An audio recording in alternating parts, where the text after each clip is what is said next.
Hello people and welcome to follow another Ukrainian Carcassonne Online Championships round and a match, or two matches actually, as it is going to be a double stream.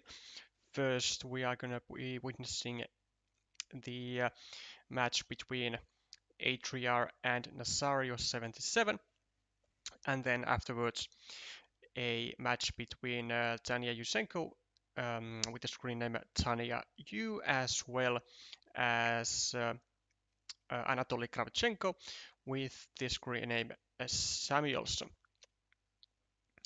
Now we are a bit behind of the schedule, so apologies for that. We will be diving into the game right now. And then this, of course, this match is also being streamed on another channel, on Alexei's channel, and he will afterwards be streaming also another UCOC match, but it will be different from Tanya Yusenko and Anatoly Kravchenko. So we will take a look at the tournament standings after this first game. So we'll have a bit of a moment to breathe. But in short, the tournament format is such that there will be 11 rounds of play in both the Super League and the Major League, and at the end of those 11 rounds, the rank 1 in Super League will get the well, the title of the Ukrainian online champion, of course, but also on top of that, they will get to then represent Ukraine in the 2026 Carcassonne Champions League. And as for the top two in the Major League, they will then be they will then move or be moved to the Super League, and they will get to kind of they will get to play in the Super League then next year, and they will get to have the chance of being rank 1 in 2026. And vice versa, also the bottom two of the both two leagues, Major League and Super League, they will get relegated one division lower, so from Super League to Major League, and from Major League to I believe it's First League. But now to the actual match. So we have a bit of a lead for Kirilla here. Kirilla Manahov being adrear by screen name, as Nazario finishes an 8-point city and inches up closer. Also Meeple's a 6-point field, which is looking alright. He has a 5-point road of his own. adrear looking to get one for himself as well. So the situation as of right now is I would say that it is slightly advantageous for adrear, or was before this move, but it is anyone's game at this point, really. I mean, with a slight advantage, I really do mean just a slight advantage, as a result of being in a Meeple advantage. Nazario likely going to be taking his road back and forming a platform to harass the monastery of adrear slightly.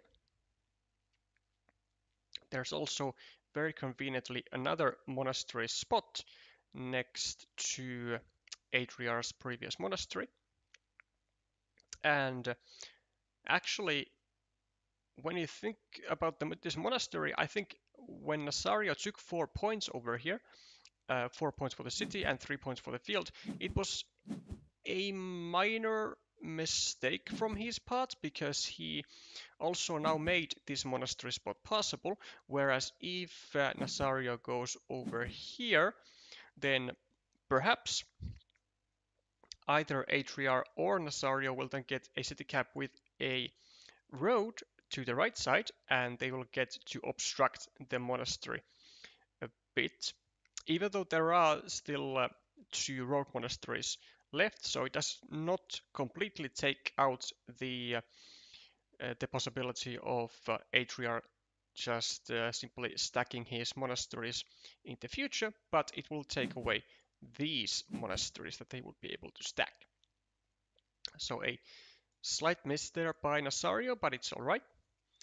Also looking at adrear's ranking at this moment, he's doing very, very well. Seems to be, I think he's number 2 in the world, perhaps? Or number 3, I'm not entirely sure, but 800 still certainly in the top 3, I'm pretty sure. And I believe adrear has also managed to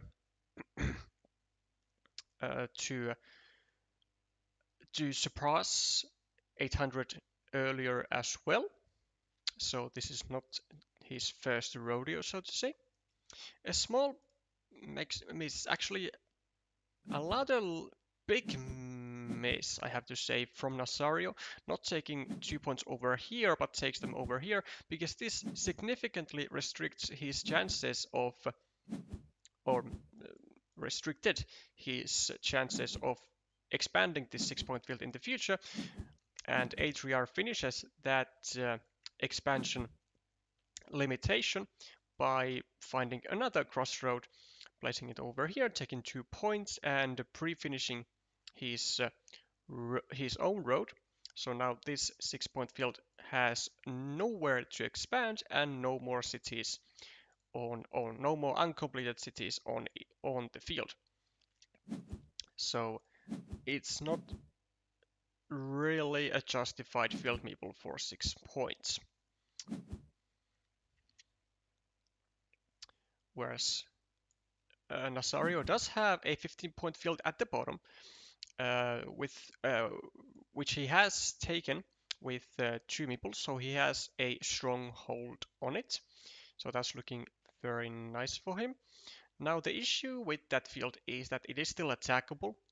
Adrear can go, let's say, over here with a straight road, drop a farmer, and even like over here with a curve, drop a farmer, and then just like that, unify 2 of his farmers with 1 tile with the road monastery, and he has then equalized the field.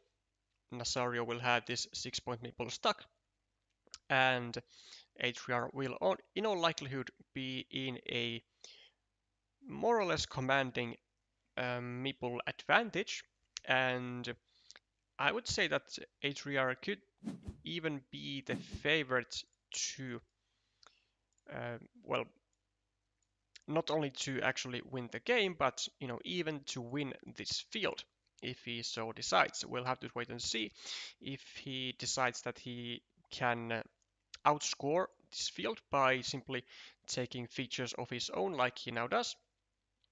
Maybe another monastery here, then a monastery here, and then he doesn't even need the field. Something like that could happen. Nazario very wisely actually limits both of these monasteries to the vanilla, which there is only 1 remaining, and this actually also ensures that this monastery is already trapped, because this monastery is now needing 2 vanillas when there is only 1 remaining. So a vanilla can still go here, giving 1 extra point to Kirillo, but it will get both Nazario's and adrear's meeple out So the damage from vanilla to Nazario is very minimal. So indeed a very nice observation there from the player with the yellow meeples.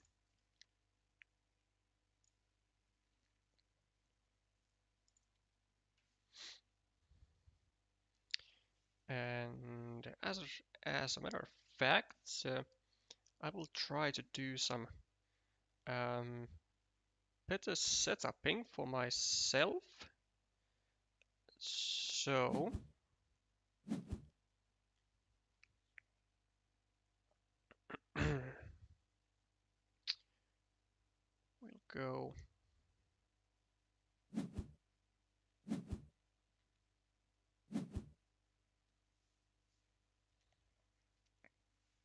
we'll go like this.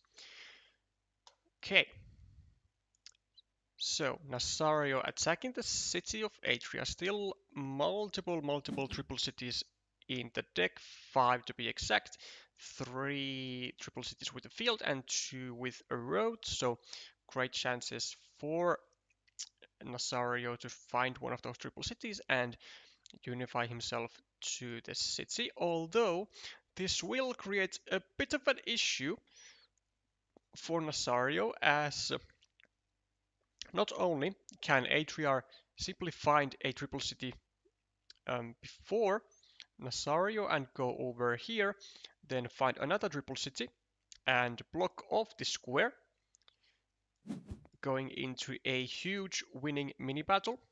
But also now that the Nazario goes there, it creates a platform for adrear or for Nazario for that matter, as adrear does not is not able to find a attacking tile here. But momentarily, adrear had a chance to, or let's say a possibility, to attack this city with a city cap, and then with 4 remaining triple cities in the deck, would have had a massive threat of actually finishing this city all to himself. But it was still rather necessary, I would say, from Nazario to make this unification, as it was his whole plan that he set out to do.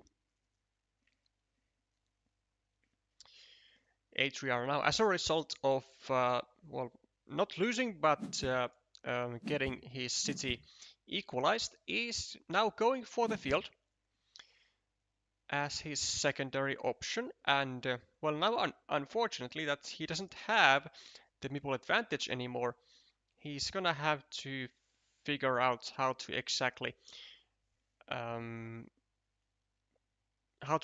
come up with the best attacking sequences. So one option could be that, do we actually have to go here, or do we just protect this square? Because the issue is that all of these daggers with the left hand side curve are gone, so if we go here we could very easily get blocked immediately. But also all the city crossroads are out, and there's one starting tile that goes here, and then we could drop a farmer. But I really don't think that Nazario is in the mood of delaying his third meeple to the field over from here. I think Nazario will go there with pretty much any tile that he gets on his very next move. And so therefore, maybe as adrear, we indeed should go over here. And like, even though we don't get to drop the farmer, but maybe we can rely on getting the starting tile like soon enough, and then connect our second meeple to the field from here. Or maybe we can go in later from here, but this is actually a kind of a bad spot to go with, because this square can really easily be restricted to the dagger, which no longer exists, or it can be restricted to the starting tile, which adrear needs needs elsewhere anyway. So it's actually not that clear as to where adrear should place his future farmers too.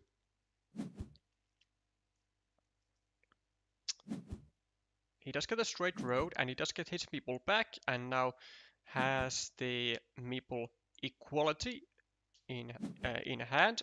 Nazario goes for the third farmer as he should, and it's also trying to block the 8-point city of adrear,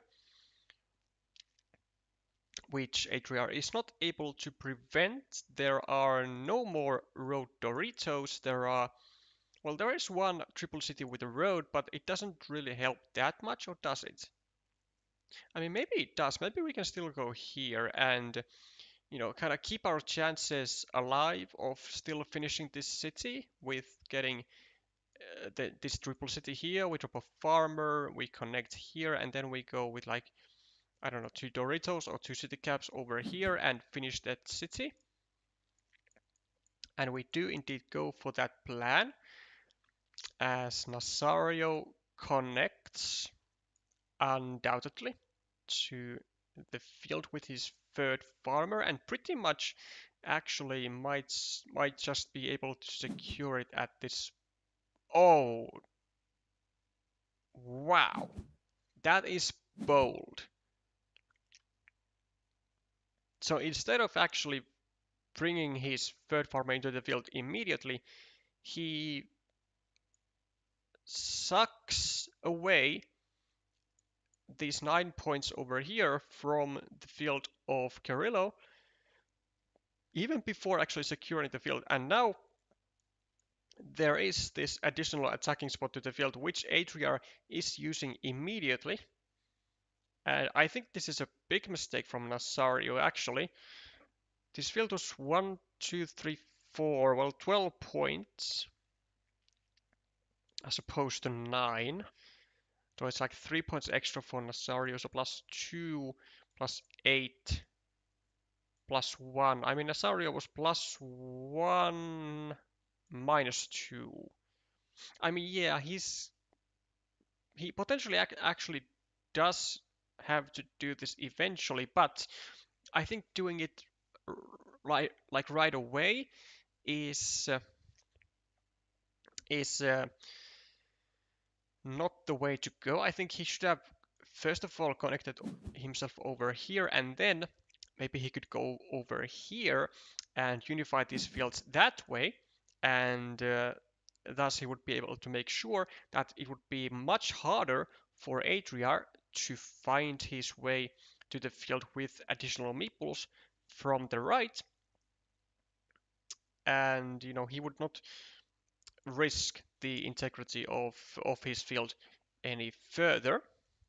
Whereas now Nazario actually has to take care of spots like this, and then maybe even this, and maybe this. I mean, there are so many spots to attack from that, uh, I mean, adrear will not be having any issues dropping additional farmers, I think.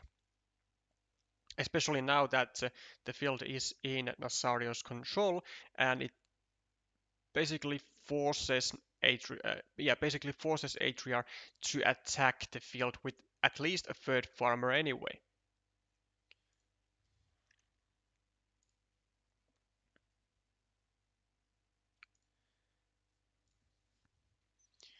So Nazario trying to figure out the remaining tiles. There are still multiple triple cities, so 1 triple city with a road and 2 with a field, so that's 3 tiles. Then maybe there are extenders, and indeed there are 2 extenders actually still in the deck.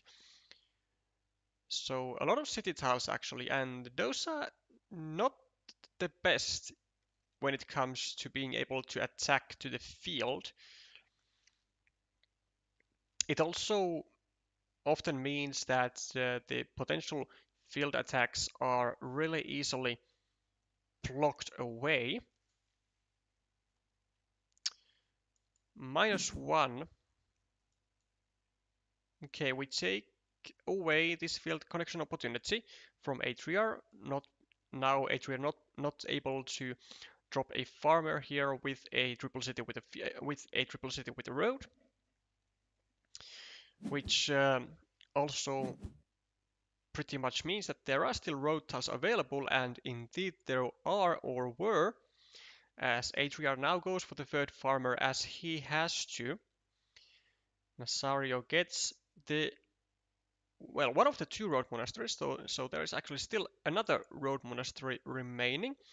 Also, maybe straight roads. 1, 2, 3, 4, 5, 6. There are actually so many tiles to go into this square, and it's going to be really, really painful for Nazario, as he's going to have some difficult time trying to deal with that square.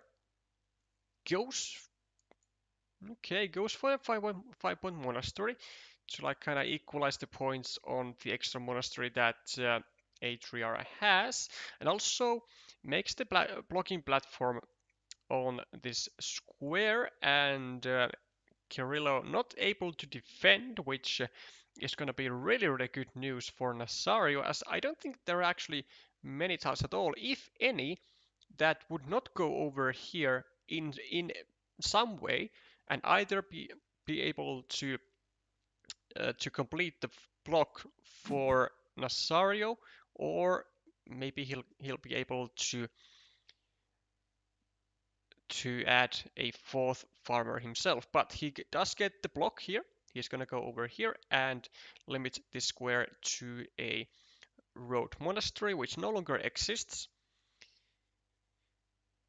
He'll just add himself 1 point, and adrear will be trying to get to the field via some other route. Maybe from over here with a triple city with a field, try to get his hands on a straight road. Maybe other curves. 1, 2, 3, 4, 5, 6, 7. There are still curves, also 2 curves, I think. 1, 2, 3, 4, 5, 6, 7, 8. 1 curve. Okay, 1 curve remaining. So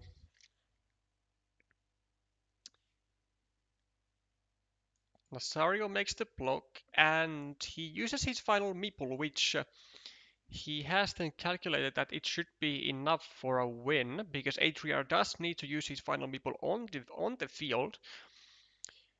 He's +1, +2, 3, 4, 5, 6, 7, 14, 8, 2,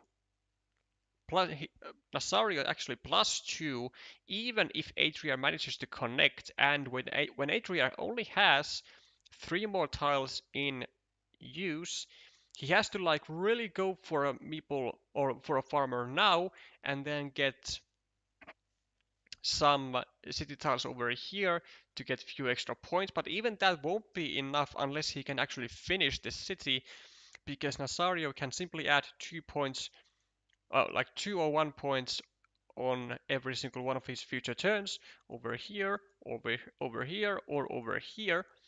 So those few extra points for Nazario will actually be enough to bring home the win, unless the city is completed. 1, 2, 3, 4, 5, 6, 7, 8, 9.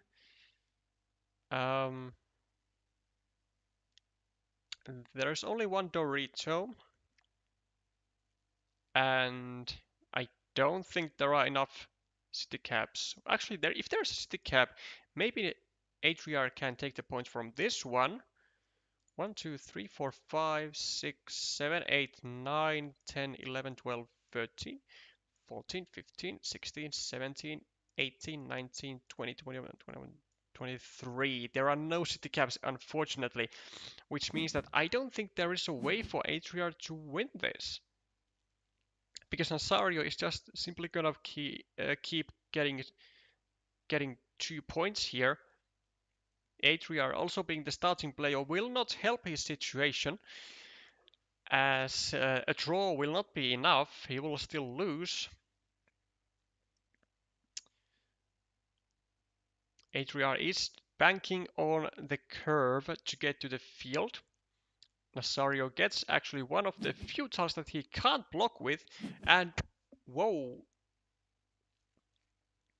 Whoa. Nazario, instead of adding 2 points, goes for this, which actually does have it does have merit, because in Nazario's head, he was thinking, what if Adriar gets the triple city? Then he can't go over here and point the field side downwards to secure this possibility of connection. Whereas it doesn't matter actually what tile Nazario gets in the future, he will still be able to score 3 points. Or, actually 2 points at least, which will still be enough if my calculations are correct. And I do believe they are at least correct enough.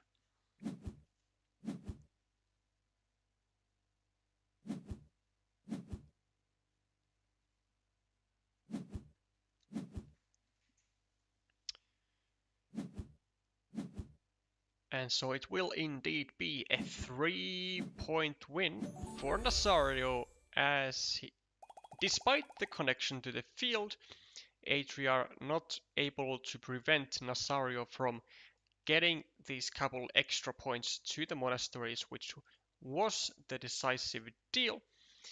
And Nazario therefore goes in the lead in this duel with 1-0.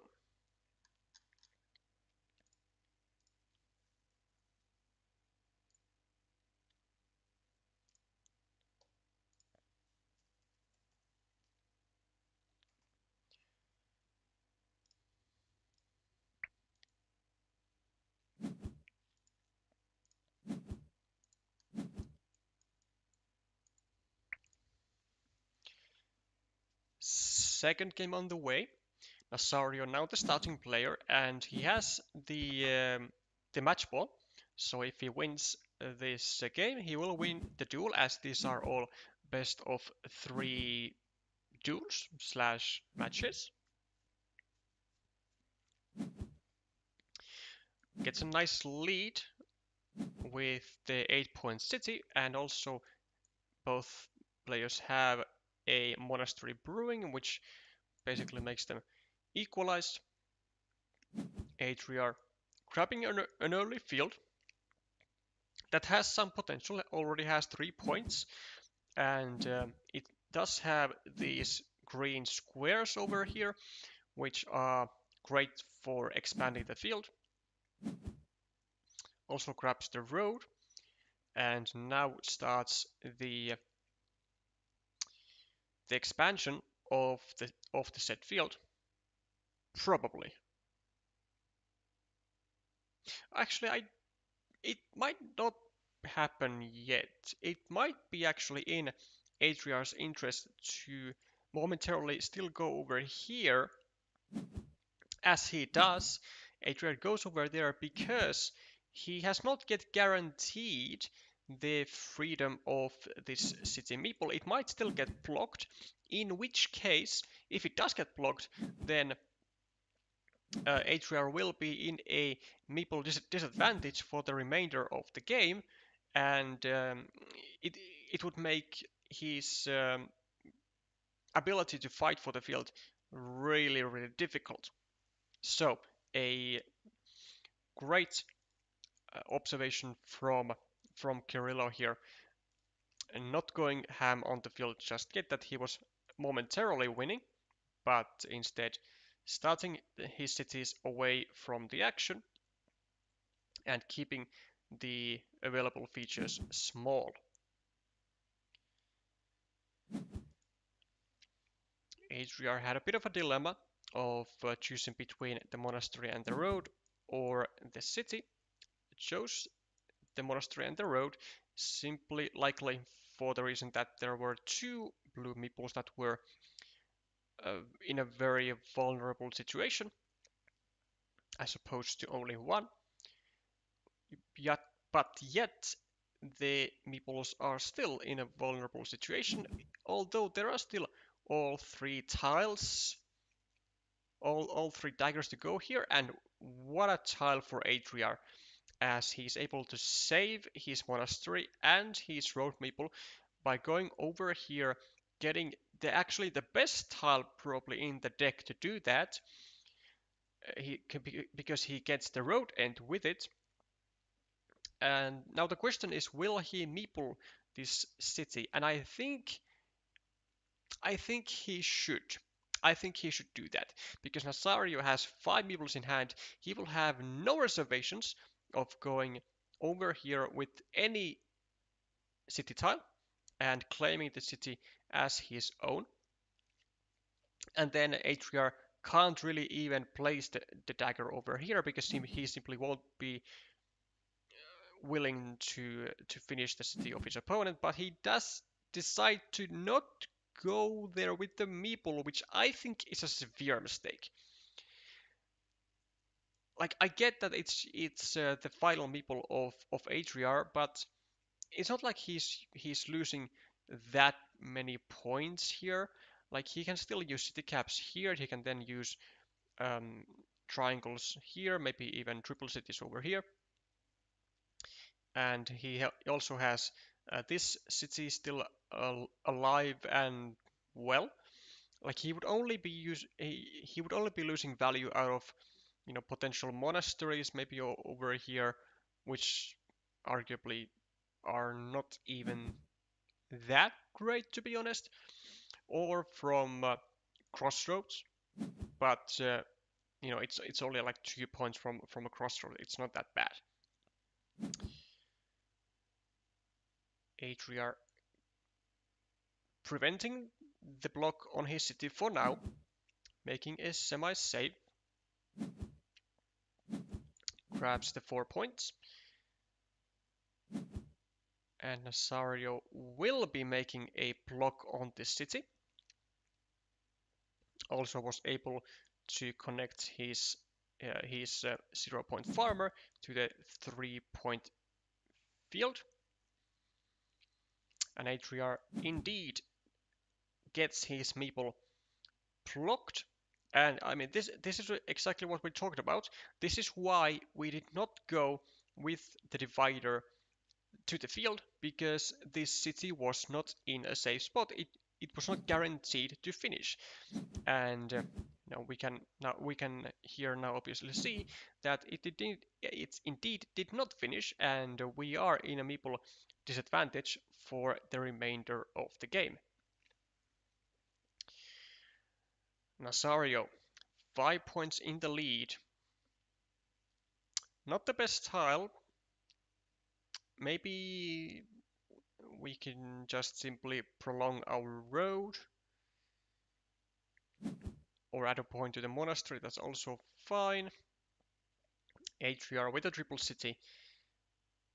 I don't think he's gonna be taking the city, because he didn't take it before either, and he does not. Instead, he simply restricts this square a little bit, so that Nazario will have a bit more tougher time dealing with this monastery of his. Well, now we get the dagger, and now we should be meepling this city as well, because we get 2 meeples back. So we'll still have two meeples in hand and the city, and I mean, everything is, you know, quite all right over here.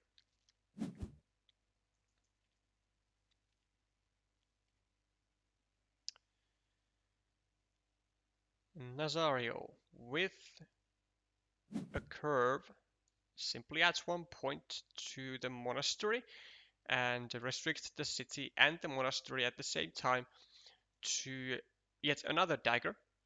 So it will likely not get filled at any point, simply because adrear will not be will not be placing anything over here unless he can guarantee the completion of the city, and Nazario will also not be placing anything over here, or will not be placing the curve over there, simply because even though it will get his meeple back, it will potentially risk his ability of ending up in a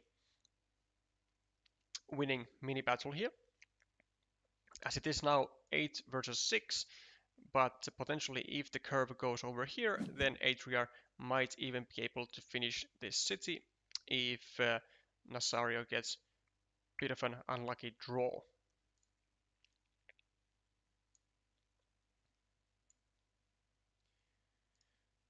The block is finished, and Nazario will be, well, for now, enjoying the winning mini battle of 8 points to 6. There might be a scenario where adrear gets a triple city with a road, goes over here, takes 2 additional points for the road and 2 additional points for the city, and just keeps expanding it over and over.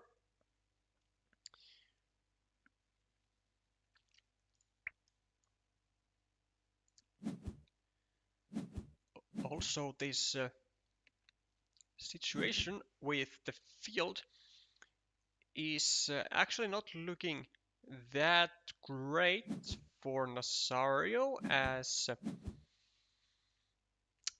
adrear is now, over 20 points in the lead, also gets the dagger immediately as he needs it. Now holds this 9-point field, and Nazario simply in a really, really rough spot at the moment. Minus 26 on the scoreboard, 31, 29, 30. He's minus, 40, minus 33 in points at the moment with equal meeples. So like, this is just a horrible situation for Nazario, and I wonder what his comeback plan is. Maybe it could be something like even trying to complete this city over here, or maybe he can expand this other 9-point field over here and overrun it.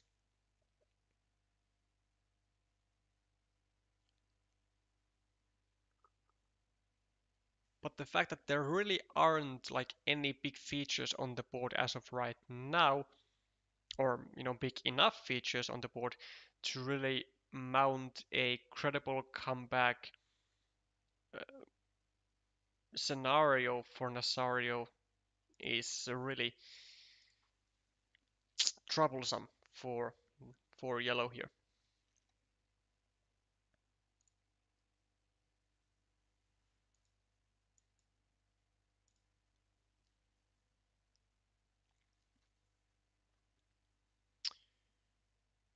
Nazario with yet another curve. Goes for the... Ooh. Okay. I mean, I think it's all right, because we are in point deficit at the moment, so we do have to risk like really big here. And the way we risk this is we do something like this. We are going to be we are going to try and be like extra efficient with our tiles. We probably also just have to go over here, take out this meeple. So we are hoping to get this 5-point road here, and there is also the road monastery still in the deck, the second one. So we could go potentially even over here, which gets prevented by adrear. This is the only purpose of the straight road here.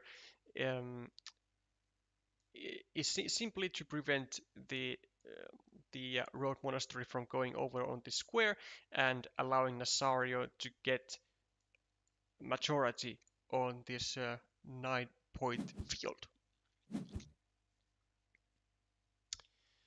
So instead, Nazario goes for a field expansion of his own, which gets limited down by Kirillo really fast here. Directs the city downwards, and I mean there is a scenario where something like a city cap, a Dorito, and then a triple city could happen, but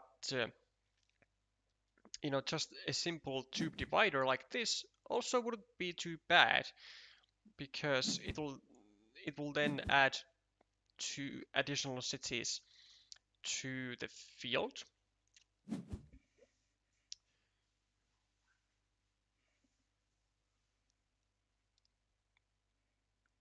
Nazario does get his 5-point road and gets to expand his field with these 2 cities.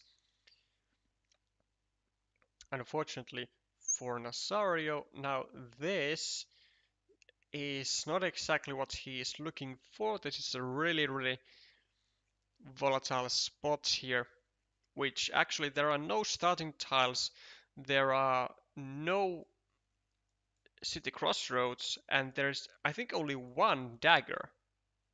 No daggers at all. There are no daggers. There are absolutely no city caps to go on this spot. So maybe as Nazario we should not have even taken that city, because we were still like significantly behind, and if our road gets pointed to the left, then you know, our road can also get trapped for the remainder of the game, and that's gonna be like really troublesome for Nazario. Now we could actually still get the road monastery over here. We also now need to do some blocking probably on this square. Well, the worst of the worst happens pretty much. So not only do we get blocked with the 2-point city, but we also get blocked with the 5-point road. Furthermore, adrear has a trick up his sleeve. He can go over here with a curve or with a road monastery and actually take the majority on this 9-point field, which would then be a 12-point field. So it would actually only be, well, actually, let's see, 9, like 18 and 9. It's actually only gonna be a 3-point move, so it's not that troublesome for Nazario, but it's still a thing. 1, 2, 3, 4, 5, 6, 7, 8, 9 out. Ooh, no curves actually. Maybe daggers, though. Yeah, there are still 2 daggers to fit into this square and, you know, accomplish the same thing. Also, despite having created this blocking spot over here on adrear's meeple, adrear can still actually go over here with a field plus field tile and then get the divider and still get his meeple to the 6-point field. Also, of course, it is still possible to simply go over here with a road monastery, which he now gets. He does get, and probably also gonna go for it, maybe even with the meeple, not a meeple. Nazario, one and only move. I think we have to go here, and we have to hope for the 1 remaining triple city with a field, and we have to overrun this city for 12 points, simply because the situation on the board looks terrible. We are -7. These are equal. These are equal. So this is the 7 missing points. This is -5, -14, and yeah, we are -14. So we do have a chance still if we get this, and then we get the triple city like almost like immediately or almost immediately after. Then we are -2, and then we have 2 versus 2 meeples. Maybe we can get some quick points and just simply outscore our opponent.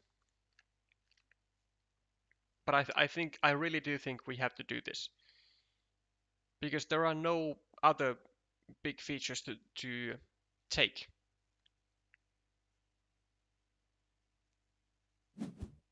Yep, we go for that. Adrear now simply look at this. Look at this. Now we get the triple city. We get the perfect sequence there. So now we are -2. Adrear drops simply a couple city caps into the shared field, which he and only he has the chance of getting with a majority with. Nazario, and now with a chance to get 4 more points. What does he actually take it from here? I do think we still have to take the extra points here, because even though, oh, this is actually even better. Yeah, this creates actually a decent winning winning probability here. Attacks the 9-point field and also creates scoring opportunities with this 8-point city. He's also having a lot of faith of getting the 2 remaining daggers of this kind, not only to disallow the connection of Kirillo over here, but also to simply score 11 points for Nazario, which would take Nazario well into the lead, and Adrear getting a horrible tile at the moment. He has no way to block. Nazario gets the connection on the 9-point field, which is still good. It's still good. Adrear doesn't even get a dagger, and actually Nazario is forced now. He is now forced to get at least one of the 2 remaining daggers, which means that I think as Adrear, I think we might have to take this city. Indeed we do. Nazario with a triple city with a road, and both players will be getting a dagger as their final tile. Wonderful move by Nazario. Knows that the dagger exists, sees the connection opportunity and blocks it away, making Adrear take only 1 extra point. Actually, I think 0 extra points. I think he has to go here, and he has to prevent Nazario from taking 7 points. Yeah, I think this is the move. So as Adrear, I think we go over here, we prevent a 7-point move of Nazario, and we force Nazario to take this 5-point road. So that will actually be net +1, because otherwise Nazario takes a 7-point move, and Adrear simply takes 1 point on the city, which is -6. But then we go over here, we prevent this, it's gonna be -5. So you can count from that. 6 minus 5 equals 1, so a net 1-point move. Now it does look like Kirillo is having some connection issues, or I hope it's not me. Let's make a little refresh. Still no moves.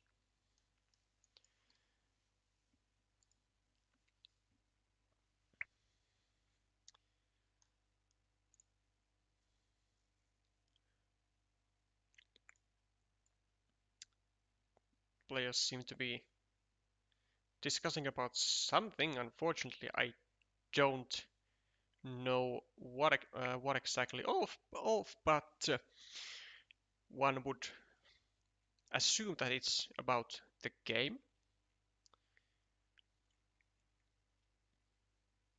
Maybe doing a little analysis on the final outcome.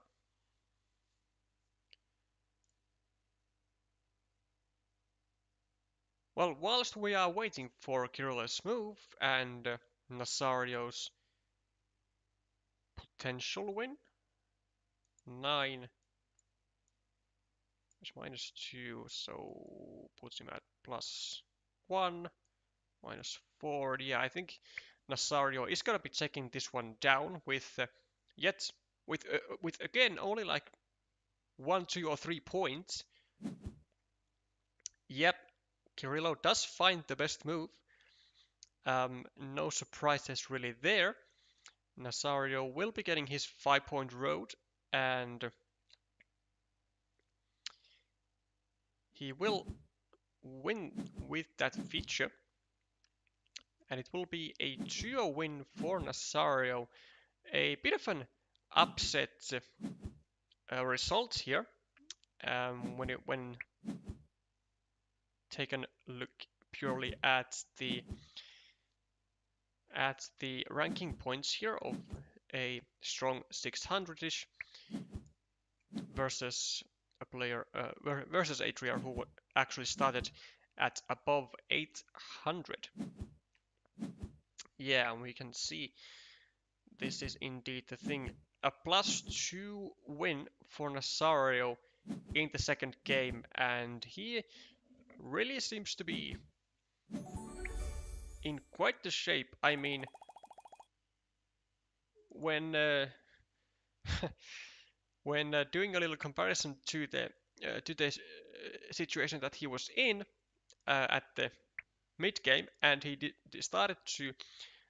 actually started this field with this curve and was able to get a lot of points that he more or less risked of his opponent also being able to get. He did find his tiles before his opponent, and also with the wonderful find of what was probably the only winning sequence for him. It was Nazario attacking this shared city, not only hitting his triple city out, but also hitting his out with immediately the next move allowed him to get the 12 points, allows him to get 2 Mipulust and to actually fight for the future scoring, attack the city, which was really also just a beautiful find here. And the rest is history. Spectacular stuff, really, from both players, but I would say especially from Nazario in this one. Despite being in such a bad spot, he somehow found his way to a win. And let's actually take a look at the standings of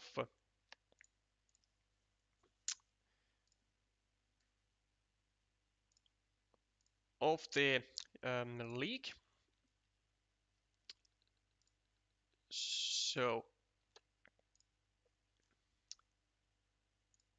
adrear at the moment with the 4 and 3, and which will now be 4 and 4, with 10 and 10 in games, and Nazario actually, it was almost actually a must win for him.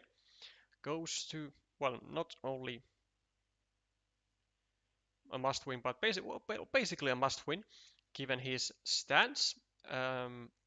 because at this point he is not looking to win the league. He is trying to simply maintain his spot in the Super League instead of being relegated into Major League.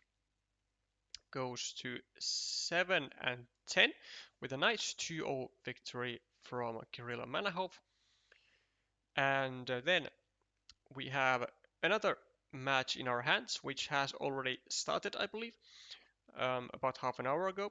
We have Samuelsson, so Anatoly Kravchenko, who also is in a very perilous situation with 2 victories and 5 losses. And he'll be going against TanyaU with the reverse, 5 wins and 2 losses. So Samuelsson will be fighting for his Super League spot, whereas Tanya will be fighting for actually the potential win of the league with some future weeks of duels to come. So let us see how they are doing as of right now. Oh, well, would you look at that? Apparently, we will only be having a single match today. And as Samuelsson has taken a swift 2-0 win against Tanya, and well, that is quite surprising, I have to say. I mean, both the bottom 2 players of the league really putting in all the efforts and trying to take away the winning chances from their rivals, from Tanya and from adrear, of winning this league.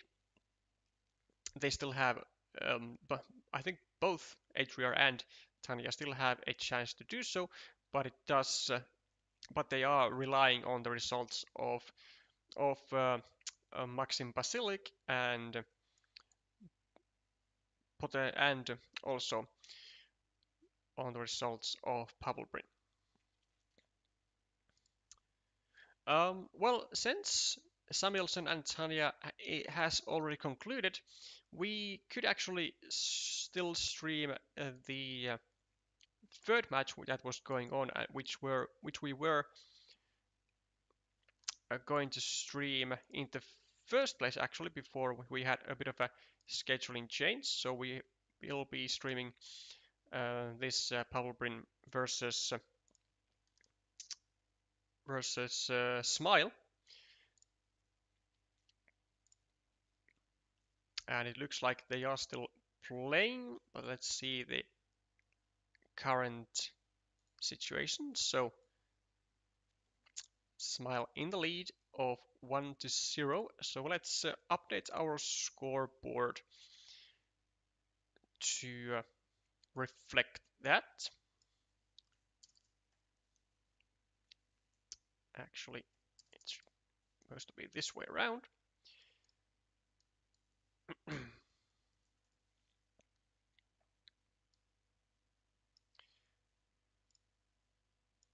And then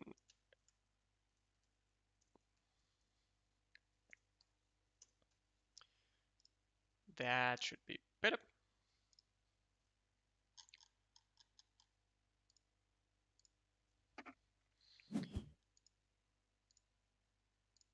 Both players with very, very similar rating here of 648 and 647.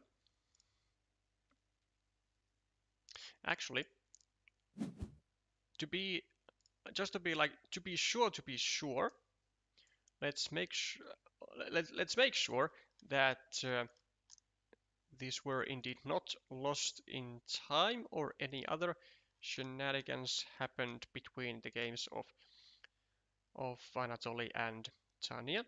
No, it seems like straightforward wins with no timeouts.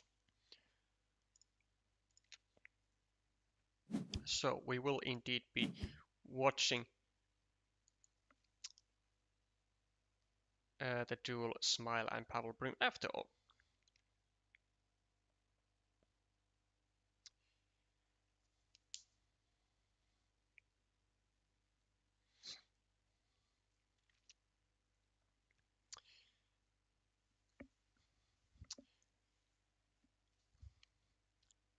Smile, currently I believe he is the reigning silver medalist of the 2024 Ukraine Live Championships. Lost against Sergei Zakharenko, who unfortunately was not able to attend the World Championships, but still certainly happy that he was able to claim the title.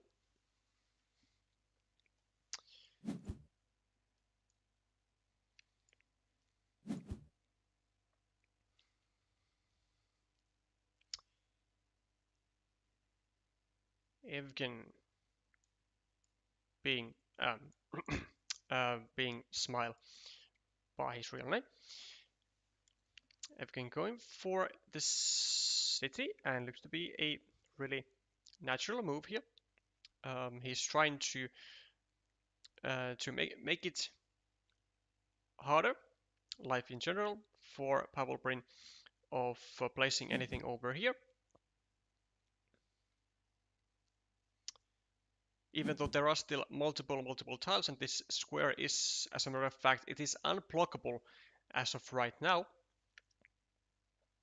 Pavel Brin making a counter blocking effort and trying to block the two monasteries and the city entirely of Evgen to a starting tile, which well, actually not trying to block it to a starting tile, but trying to block it entirely with anything but a road tile over here, which Evgen does get, so he's able to save his monasteries and potentially the city in the process. Pavel, I think he should be happy going over here also, but yeah, this actually makes more sense. So because because Pavel Brin also had still a lot of tiles to go here, the two remaining daggers with the right hand side curve, two more city crossroads, as well as actually all 5 road Doritos to go over here.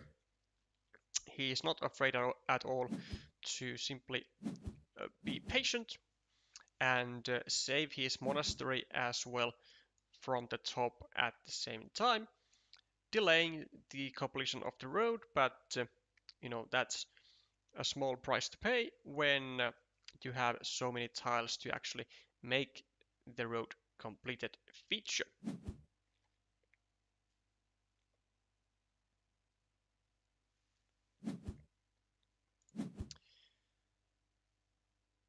Smile starting a road, slightly obstructing the this square of his monastery by himself, which I'm not sure is the best thing to do, given that not a single tile with city road or city not a single tile with a city road were gone. Like there were still all 3 triple cities with a road and all 5 road Doritos left, so this might become haunting Evgen in the future, potentially,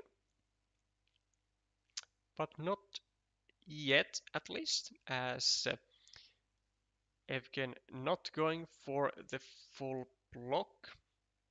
Sorry, Pavel Brin not going for the full block with this tile. Probably, I mean, he could either go here or go here, given the plentiful amount of the remaining Doritos and also the 2 remaining dividers in the deck. Or he can go for this, which makes sense. Like, it does attack an important feature of Evgen. So it does achieve that. So it does risk his 1-point city, and Evgen makes his opponent pay for that decision straight away, as he guides the city downwards and only leaves it with one tile to save it with the one remaining dagger, and also making it severely more difficult for Pavel to actually unify his 1-point meeple to the large city of Evgen with only two triple cities remaining, one with a field, one with a road, but with the quad city being out, it is now in Evgen's interest to go over here or over here and block this square entirely. Or he can do this, which actually arguably is even better, because there are real chances of finishing this city. There are so many Doritos to go over here. There are still, of course, the two triple cities that can be gotten by Smile just as well. There are still two starting tiles to go over here, and there are multiple city caps with a road to go over here. So there are all three, actually, no, not all three, but two city crossroads and the two starting tiles to go over here. Well, arguably only one starting tile to go over here, as the other one is needed over here, but it might be the case that Evgen is gonna go with the starting tile here first, if it comes at a convenient moment. So if Evgen gets the starting tile and there is still one starting tile left over here, then I think Evgen will make this happen. Pavel does get... Oh, no, this is so risky. Yeah, I mean, he does get the dagger that he was waiting for, but he has to make a concession kind of with it. And even though he is able to successfully save his city, he is not able to go over here and maybe place another meeple there. Yeah, this is now super risky. I'm actually even surprised that Evgen decides to go with the bit of a greed move over here, taking the 3 points, instead of actually just simply using the stick cap on his city straight away, because all he needs, because all that he would need then is one triple city and one of the two remaining starting tiles to actually finish a massive city, which is now a real possibility thanks to this Dorito that was allowed actually by Pavelbrin by not going over here with his dagger. Though Pavel does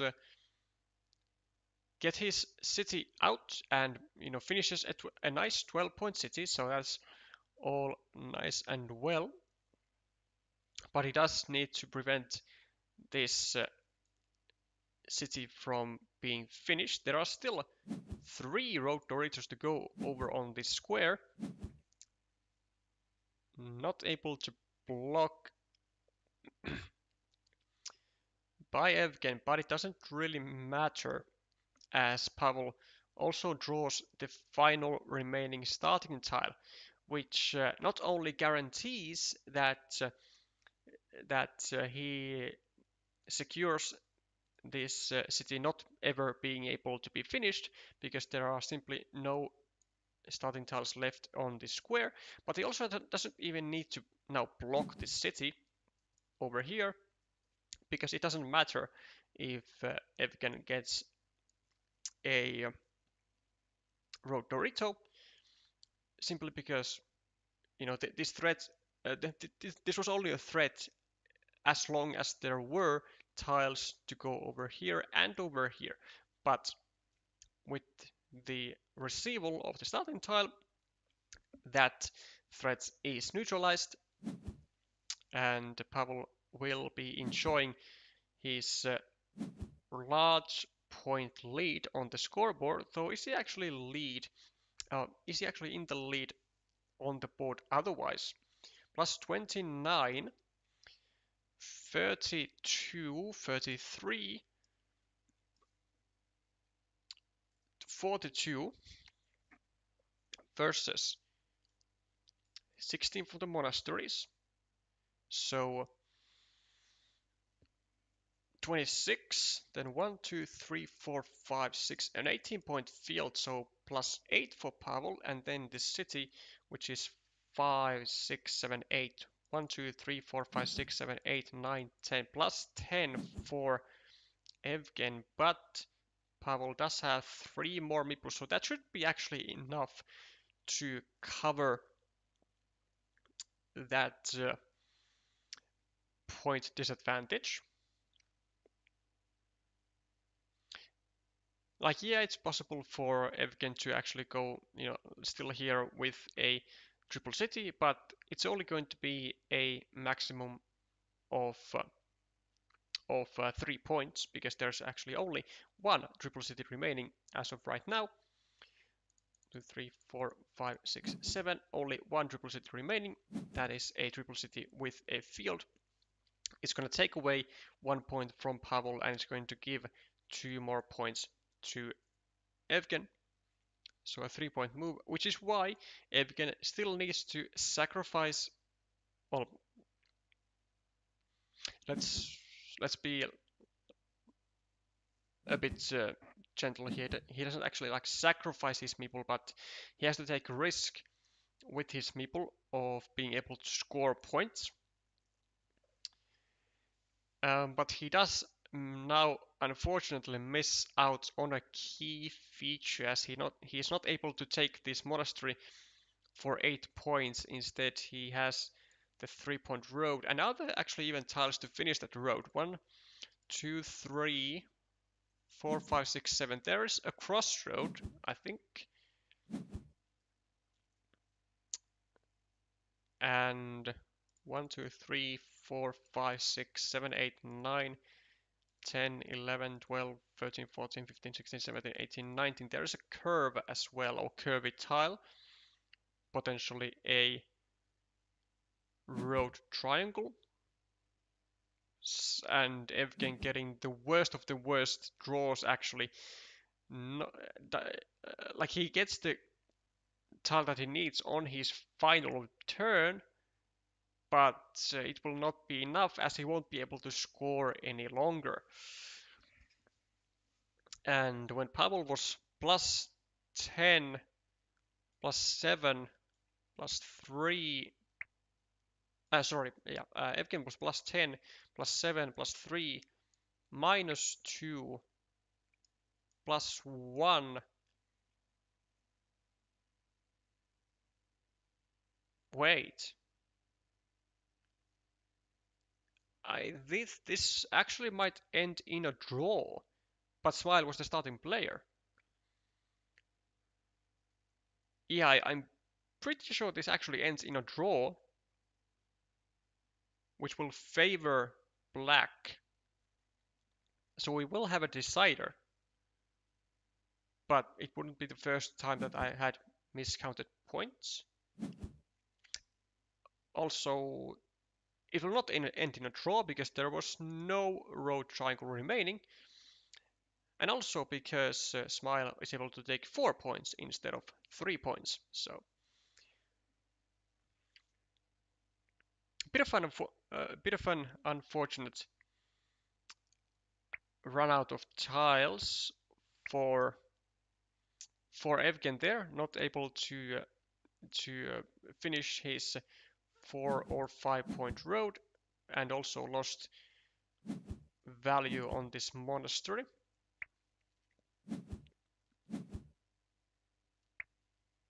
I wonder, I wonder if it was possible for Evgen,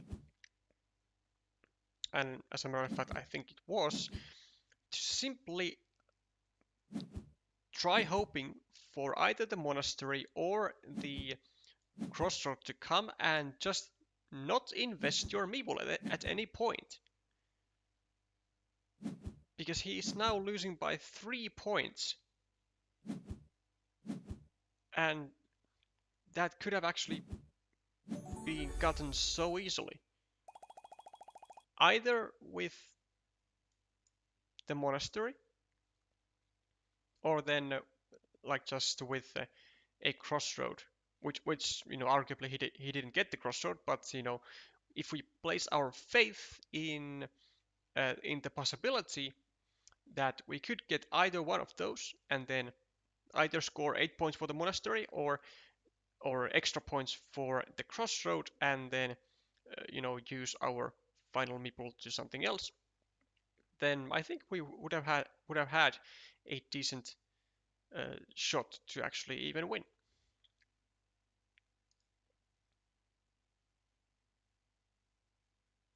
But unfortunately, the dice has been cast, and Pavel takes it to 1-1, which means that we will be having a decider. And the players are probably taking a break, a shortest break.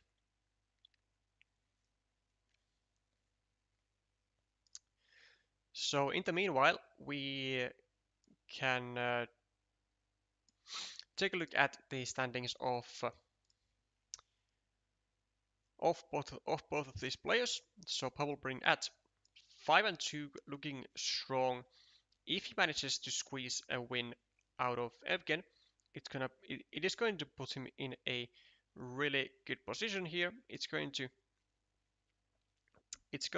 be, I believe, take him to the first spot, as I think the first tiebreaker between the standings is the number of match wins.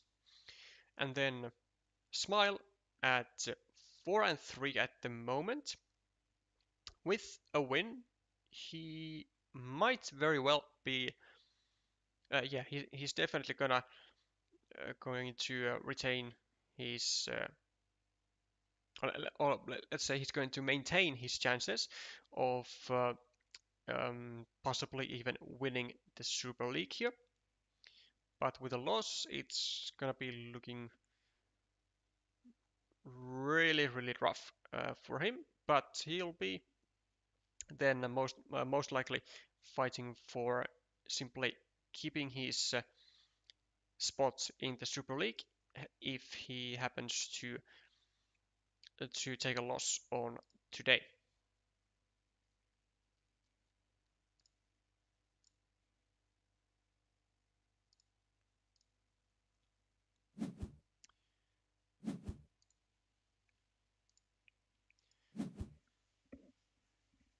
Okay, decider underway.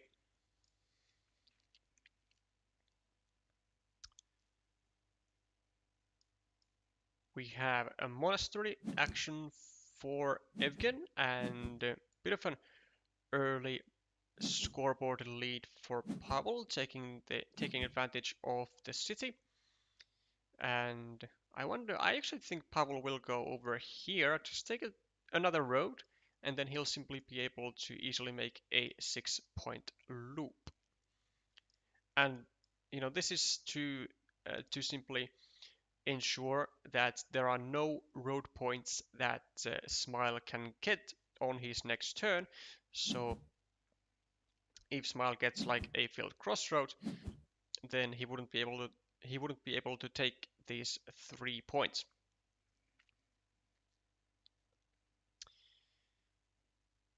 No field crossroad, but another Dorito for Evgen. And I think Pavel will have to sacrifice 1 point here and surround Evgen's monastery just a little bit and attack the city. Even though it's, it's always uncomfortable to do that with a city cap, but otherwise this city could easily then be finished with 2 more Doritos.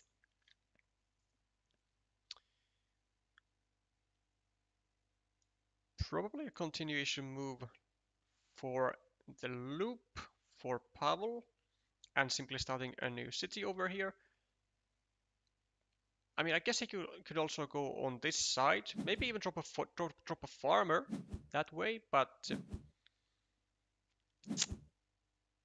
yeah, this is why this is why I would have actually liked the farmer even more actually, simply because this loop makes it possible for the field to be like touching all green squares on the field, and like everything that gets built as of right now is going to be on that same field.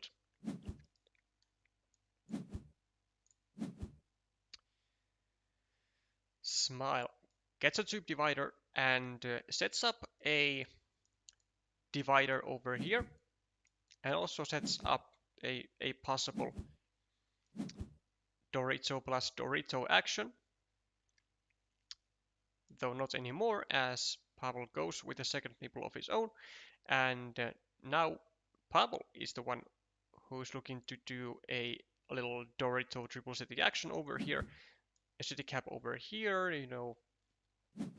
man over this nice looking city.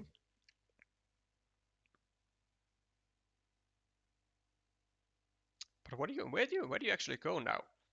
Because Pavel doesn't actually have that many great options. He might just start a new city over here. Because if you go here, you can be restricted to the quad city, to the quad crossroad very easily. You don't really want to make this move before you have covered this square in one way or another. You don't want to start a city, of course, here because of the same threat, but even a worse one. Okay. I mean, that's doable.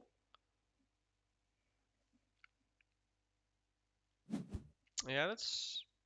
I mean, this is all right. It's all right. Now it does, however, keep the chances alive for Evgen to actually get himself a divider here still. But given that there are still 5 field crossroads in the deck, it is actually much more unlikely that Evgen gets a divider than it is for Pavel to get a field Dorito before that, which is exactly what happens, so the odds do not fail this time either. Evgen prepares yet another monastery spot for his 2 monasteries, and Pavel likely going to go over here and drop another farmer, I want to say. Yep. Simply because he has 2 routes to get to the field. Either from here or then from here. Or maybe even through this city. And now, monastery for Pavel. And I think we have a decent monastery spot to go over here, even though it gives off a attacking platform to the city for Smile. I mean, with only 1 meeple, he doesn't really want to do that, even though he has meeples that he can recover pretty easily, because he wants to keep that meeple for this monastery. But I think with this divider, he's gonna have to do it anyway. But he doesn't decides otherwise. Simply takes back a meeple from a city, which is all like it's okay in itself, but I mean it was just simply such a juicy tile to not attack with.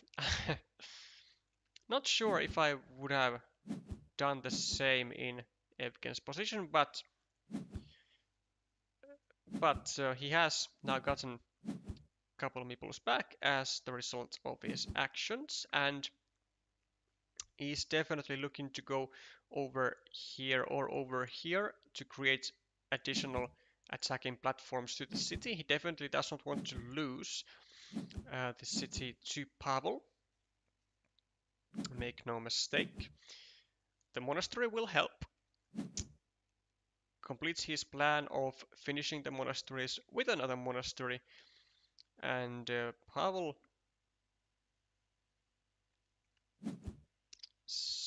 decides to take simply 4 points, which is all right. Which is all right. And whereas Evgen foregoes the points of this city and starts to make an attacking platform to the to the city that Pavel Prin was going for. Well, even though that does fail, he does get a tile to make another attacking platform. It is possible to be taken away with a divider, but there are still these 2 squares which can get even additional meeples to the city. So not gonna be a big deal if a divider hits, at least just yet.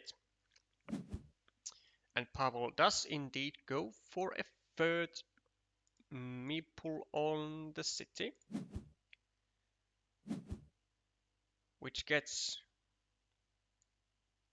answered by Evgen with a triple city, and is going to make it significantly harder for Pavel to find something. Oh, what a beautiful response from Pavel, but it does spend his final meeple upon doing so. So I'm not sure if it's really that worth it. Now it is a big field, no questions asked. It is an 18-point field. But yeah,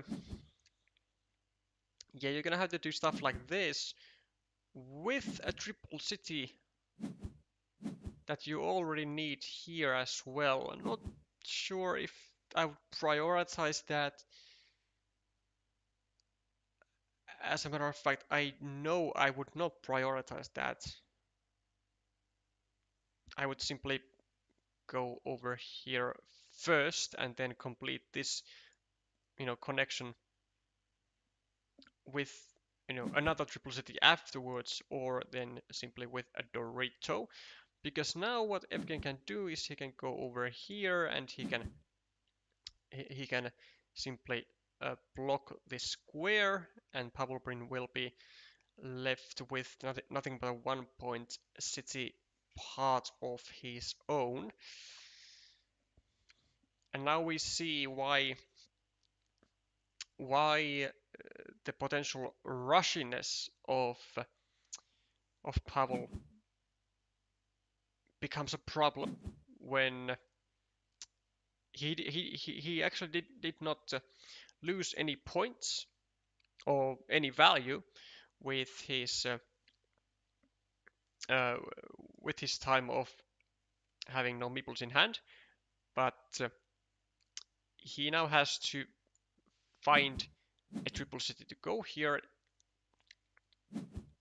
when he would have had the chance to do that earlier as well. Smile 12 points ahead on the scoreboard. Plus 16. 1, 2, 3, 4, 5, 6, Still an 18-point field. And Pavel really counting on getting that triple city. If he does, then he'll be in a good position. But I think we can go here. Or even here actually is not bad. Yeah, this actually might be even better. Simply to block off the field connection opportunity.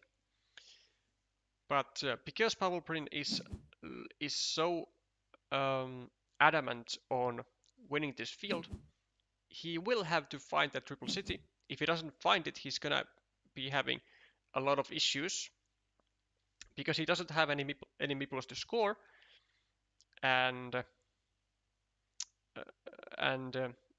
then Smile will simply be able to even win without having inequality on the field.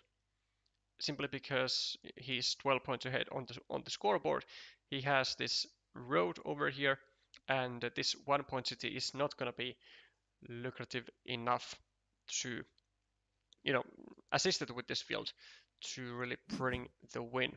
Even though it is now actually a 21-point field as opposed to 18 as a result of Pavel dropping the 4th farmer and creating another city onto the field.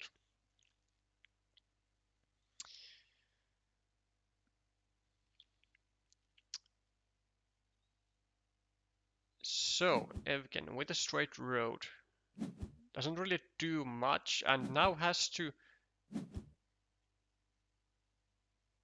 I was about to say has to attack on the city, but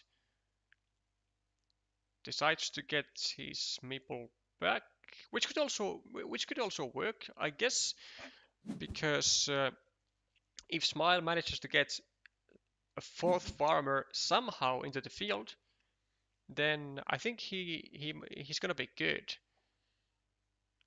But the thing is, how does he do that? Is there any route of doing that?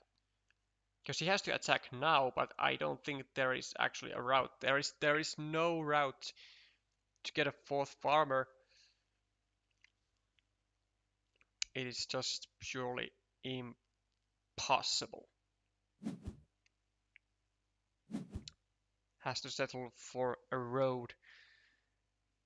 And the remaining tiles are, I believe, a triple city with a field as well as something else. Yeah, so we can see that Evgen was really banking on after getting his second meeple back. He was really banking on getting either the starting tile or the triple city with the field like quickly enough to be able to go then over here and try to get a 4th farmer to the field. Or actually,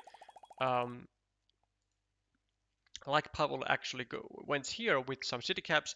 The reason for that is that Pavel prevented the possibility of Smile going here with the straight road or with the starting tile and being able to drop a ninja farmer and to connect to the 21-point field via that route. 11 points is the win of Pavel with the assistance of this huge ruin of 5, 6, 7, 8, 9, 10, 11, 12, 13, 14, 15, 16, 17, 18, 19, 21-point ruin, which is very, very significant. And like we said, Pavel was relying with all his heart and soul towards getting at least one or the other of these city tiles, either the triple city with the field or the quad city to connect with his third farmer, to connect with his third city meeple, and he did get there. So his game plan worked perfectly as he tried.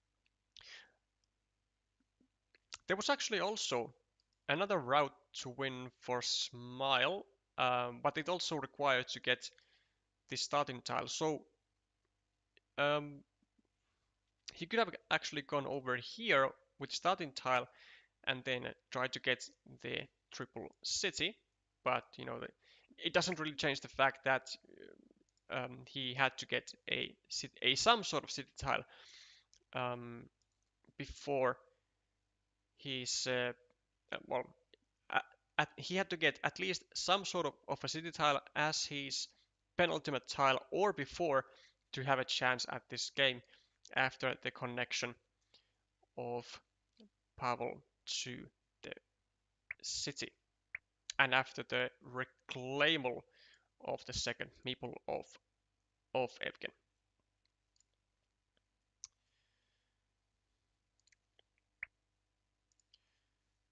So 2-1 is the final score for this duel.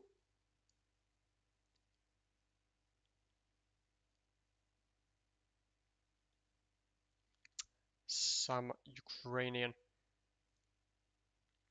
discussing here. Lawyer joining in on the ranks. And now, as we can see, Pavel with 6 wins, 2 losses, with 14-7 record, and Smile, unfortunately, with 4-4 with 11-11. He will be dropping. No, actually, he won't be dropping anywhere. He will still remain 6th in at the moment.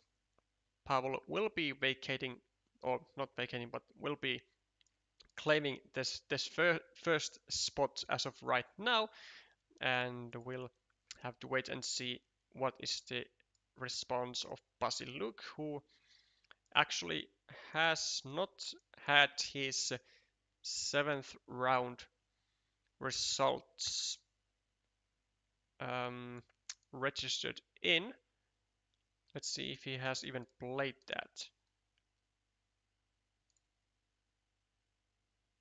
Doesn't actually look he has even played the 7th round, so potentially there are going to be some surprises in the standings later on when all of these matches are played out as they should.